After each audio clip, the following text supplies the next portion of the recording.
you know over 45% of American households have credit card debt? And out of this population, the average credit card debt is $6,000. And the total credit card debt in the United States is over $800 billion.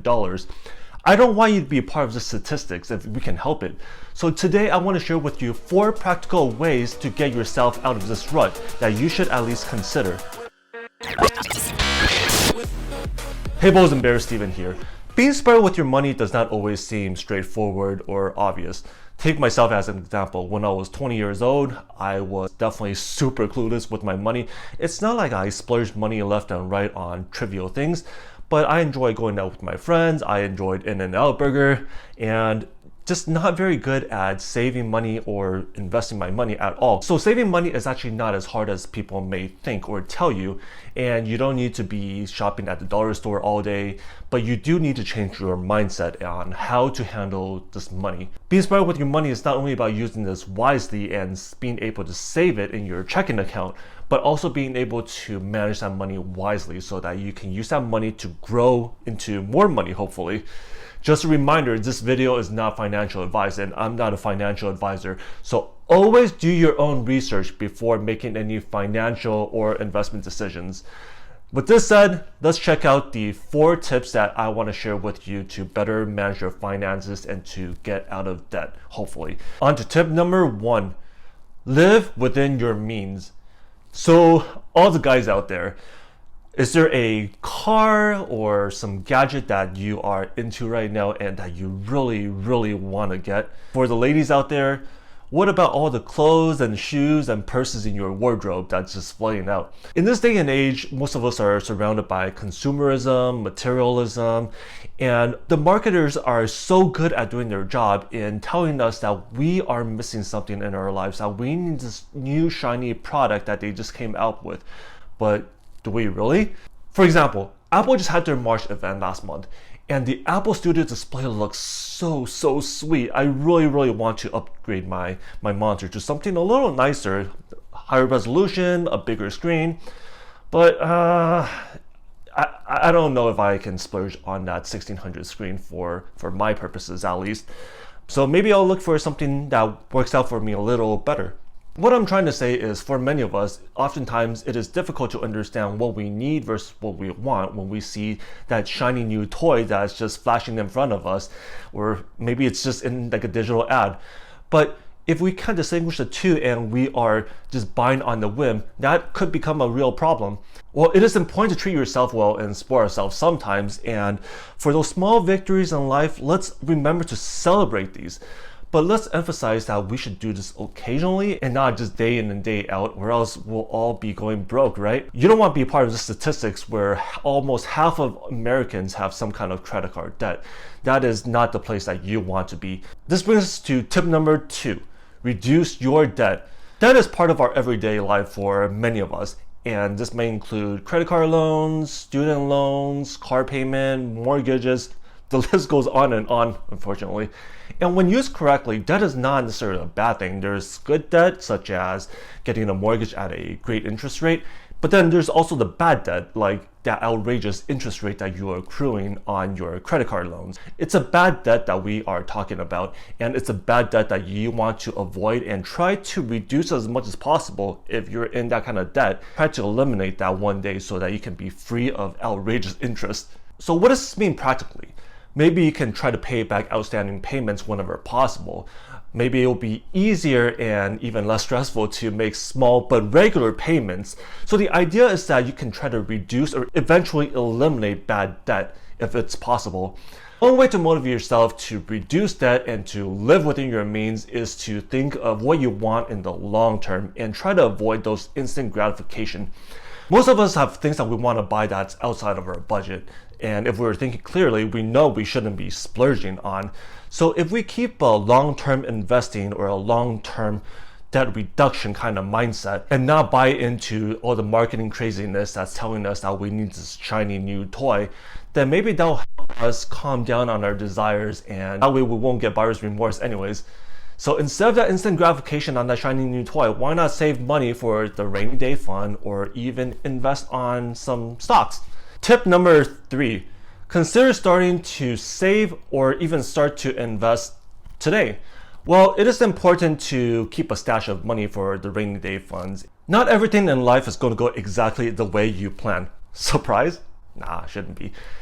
That's why a lot of financial advisors actually recommend that you keep about 3 to 6 months worth of money in your checking or bank account where you can access easily, just in the case that something goes sour and you need to bring that money in as soon as possible.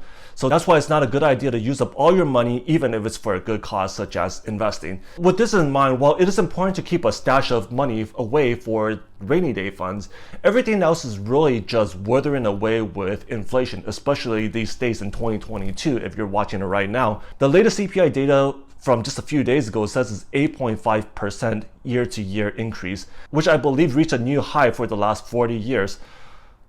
What do we do with this? Anyways, we'll save that for a different video. With a long-term investor mindset, there's so many investment options that you can choose from that will likely beat out what you're getting for your interest on your checking account. I think I got like a few cents from my checking accounts the last time I saw it in my last billing statement. And guess what? There are investment options for all kinds of people, whether you are a 15-year-old or a 70-year-old. It doesn't matter what is your risk tolerance. If you're someone who's super risk averse or someone who can take a lot of risk, there's investment options out there. You can consider options such as stocks, bonds, cryptocurrency, commodities, futures. People even invest in contemporary art paintings. And I think since the 1990s, that actually returned higher than that of the S&P 500. So isn't that pretty cool? So the whole idea here is the putting your money to work kind of mindset. The concept here is that you already spend so much effort trying to earn that money in the first place. If you just put that cash, let's say in your closet or in a checking account, it's just going to wither away with inflation. What you can buy with that $100 would not be the same in 10, 20 years than it is today. So why would you try to put a big sum of cash just in your closet, right? For the money that's above and beyond the rainy day fund, maybe you can consider if it is right for you to start investing some of these money so that it won't just wither away. This would be even more helpful to you if your time horizon in investing is 5 to 10 plus years. So the tip here is based off of my perspective as someone who invests mostly in US equities, with the assumption that the US market trends up in the long term and that you're investing in the general US market and not in specific penny stocks. A lot of professional investors say that it really doesn't matter if you bought at the peak or the bottom of a market crash, because let's say you bought into S&P 500 a few months ago when it was at its peak, compared to, let's say you bought some in yesterday when it was 10-15% lower than the peak. Psychologically, if you bought at the peak and you're looking at your portfolio now, it'd be really sad to see that your investments went down 10-15%. On the other hand, if your time horizon is 10, 20, 30 years, based on historical data, chances are it's going to go back up, it's going to surpass and make new highs. Why? Because historically, the US stock market recovers from a recession in about 17 months, and sometimes it'll last up to 4 years if you're looking at all the data in the last century. Now, if you don't believe the statistics because you don't think we're going back far enough, if you look at the history of the country, which is 200 plus years, then you see recessions recover within 6 years or less. So based on this data, I would say the chance of the US stock market going up in the long term is pretty good. So in my mind, whether you're starting with investing $10 of your money per paycheck or $10,000 of your money per paycheck, there's so many investment options these days that it's really not an excuse not to get started. Even with a single dollar, you can buy a fractional share of a company or a fraction of a Bitcoin. So this brings us to our final tip, tip number 4. Automatically save or even invest a percentage of your income.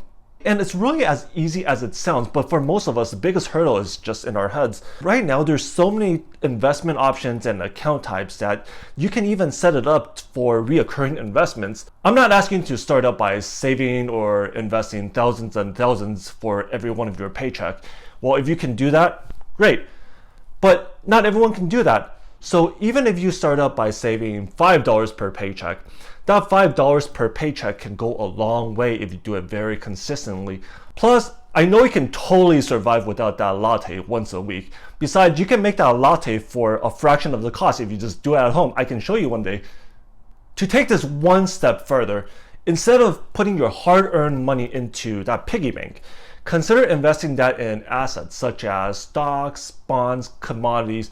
I mean, even the CD account at a bank grows your money. So at least give it a fighting chance so that your money is not staying stagnant. If you enjoyed this video, it would help me so much if you can gently tap on that like button to let the YouTube algorithm know that you enjoyed this video so that they can share this video with other people who are trying to get out of debt. Hope to see you next time.